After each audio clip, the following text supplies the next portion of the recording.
عرب کی ریگستانی زمین جہاں ہواؤں میں تپش بھی ہے اور اتہاس کی گونج بھی۔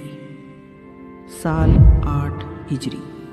اسلام کی دعوت مدینہ سے اٹھ کر دور دراز کے بادشاہوں اور قبیلوں تک پہنچ رہی تھی، لیکن ایک دودھ کی شہادت نے مسلمانوں کو اس جنگ کی طرف کھینچ دیا جسے آج دنیا جنگ متا کے نام سے جانتی ہے۔ رسول اللہ صلی اللہ علیہ وسلم نے جب دنیا کے بڑے حاکموں کو امن، انصاف اور ہدایت کا پیغام بھیجنا شروع کیا، اسی صف میں ایک خط بصرہ یعنی سیریا کے گورنر کے نام بھی تھا۔ ایک صحابی حارث بن عمیر الازدی یہ خط لے کر روانہ ہوئے، لیکن راستے میں بلقا کے علاقے میں روم کا گورنر شرحبیل ابن عمرو غسانی ان کو پکڑ لیتا ہے اور انہیں شہید کر دیتا ہے۔ جیسے ہی یہ خبر مدینہ پہنچتی ہے کہ حارث بن عمیر الازدی کو شامی سرحد کے گورنر شرحبیل نے قتل کر دیا، پورے مدینہ میں ایک سناٹا سا چھا گیا، کیونکہ کسی بھی قوم کے دودھ کو مارنا اس دور کا سب سے بڑا جنگ کا اعلان مانا جاتا تھا۔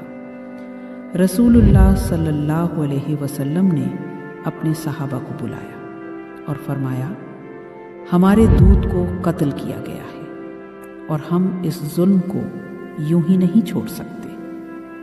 پہلی بار 2 لاکھ رومی فوج کے خلاف مدینہ سے صرف 3000 مسلمانوں کی فوج بھیجی جا رہی تھی اور 3 امیر بھی طے ہوئے، زید بن حارثہ، جعفر بن ابی طالب اور عبداللہ بن رواحہ۔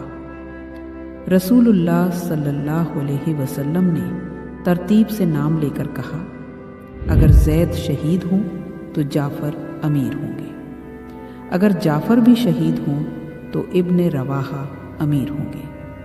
اتنا صاف حکم، جیسے آپ کو اس دن کی پوری جنگ پہلے سے دکھائی دے رہی ہو۔ 3000 کا یہ قافلہ اللہ کا نام لے کر نکل پڑا۔ ریگستان، پہاڑ، وادیاں، لگاتار کئی دنوں کا سفر تھا۔ یہ فوج بلقا ہوتے ہوئے آخر کار متا کے قریب پہنچی، لیکن وہاں پہنچتے ہی وہ خبر ملی جس نے ہر دل کو ہلا دیا۔ روم اور غسانی ملا کر 2 لاکھ کا لشکر جمع کر چکے تھے، 3000 بنام 2 لاکھ۔ کچھ صحابہ بولے، ہم واپس لوٹ کر رسول اللہ سے نئی ہدایت لے لیتے۔ لشکر کے بیچ ہلکی اداسی اور خوف تھا۔ تبھی عبداللہ بن رواحہ کھڑے ہوئے، آواز میں یقین، دل میں روشنی۔ انہوں نے کہا، اے لوگو، ہم تعداد سے نہیں لڑتے اور نہ ہی ہتھیاروں سے نہیں لڑتے، ہم اس مقصد کے لیے لڑتے ہیں جس کے لیے اللہ نے ہمیں اٹھایا ہے۔ جنت ہمارے سامنے ہے، پھر ہم کیوں ٹھہریں؟ اور بس لشکر میں بجلی سی دوڑ گئی، فیصلہ ہو چکا تھا، واپسی کا کوئی سوال نہیں، اب جنگ ہوگی۔ ایک طرف روم کی بھاری فوج، گھوڑوں اور پیدل کی 2 لاکھ کی طاقت، اور دوسری طرف صرف 3000 کا لشکر، لیکن جذبہ پہاڑوں سے بھاری۔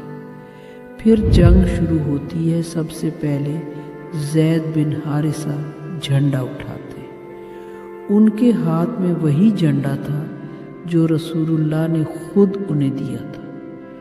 نعروں کی آواز اٹھتی ہے، تلواریں چمکتی ہیں اور جنگ شروع ہوتی ہے۔ زید بن حارثہ دشمن کے بیچ گھس جاتے، ایک ہاتھ میں جھنڈا، دوسرے میں تلوار، لیکن دشمن کا تیر ان کے سینے میں لگتا ہے اور زید رضی اللہ عنہ گر پڑتے اور شہید ہو جاتے۔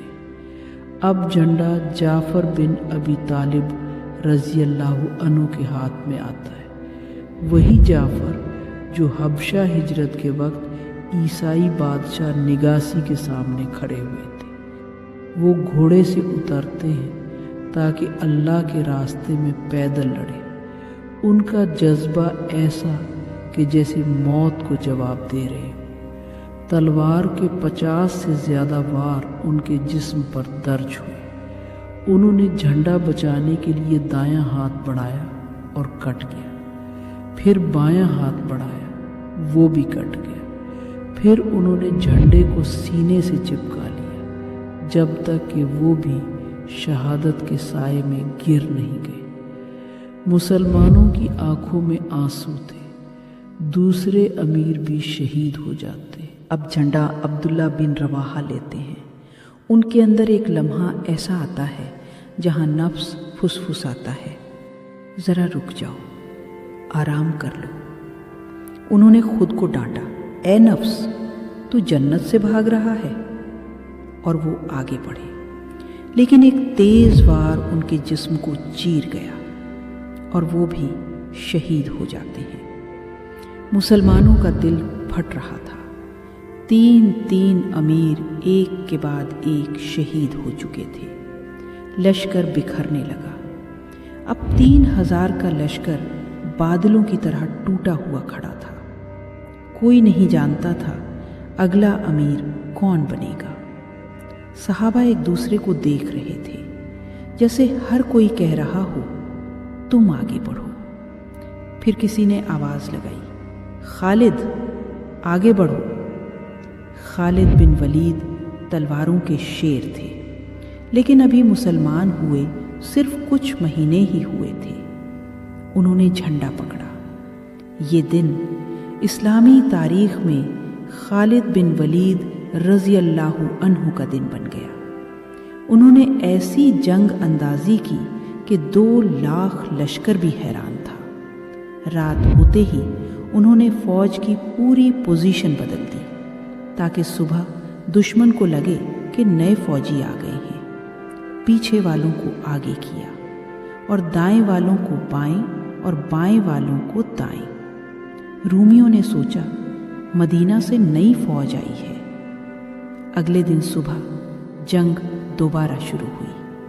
خالد بن ولید رضی اللہ عنہ نے اچانک دائیں سے حملہ کیا، پھر بائیں سے اور پھر سینٹر سے۔ دشمن کو لگا کہ 3 طرف سے طاقت بڑھ رہی ہے، لیکن اصل میں وہ 3000 وہی لوگ تھے، بس چالاکی سے جنگ کر رہے تھے۔ ان کی تلوار اس دن 9 بار ٹوٹی تھی اور یہی ان کی شجاعت کا ثبوت ہے۔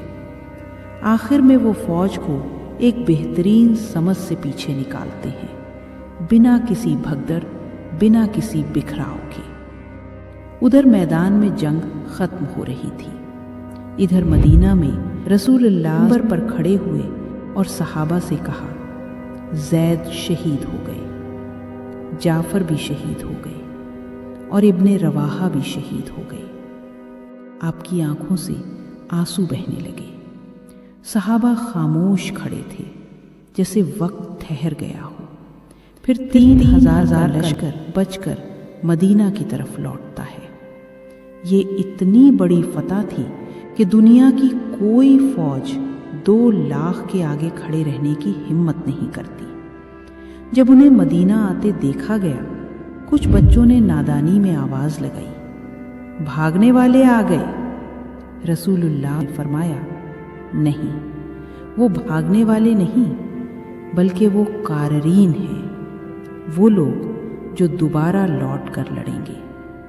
رسول اللہ صلی اللہ علیہ وسلم نے خالد بن ولید رضی اللہ عنہ کے کندھے پر ہاتھ رکھا اور فرمایا، خالد، تم اللہ کی تلوار ہو جسے اللہ نے اپنی راہ میں نکالا ہے۔ یہیں سے ان کا لقب پڑا، سیف اللہ، اللہ کی تلوار۔ موتا کا میدان آج بھی گواہ ہے، جیسے زمین کہہ رہی ہو، یہاں وہ لوگ لڑے تھے جو 3000 تھے، مگر ان کے دل 2 لاکھ سے بھاری تھے۔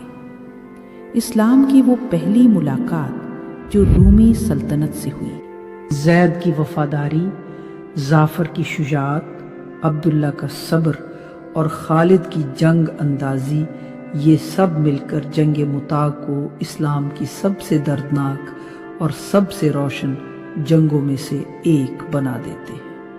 ملتے ہیں نیکسٹ ویڈیو میں، تب تک کے لیے خدا حافظ۔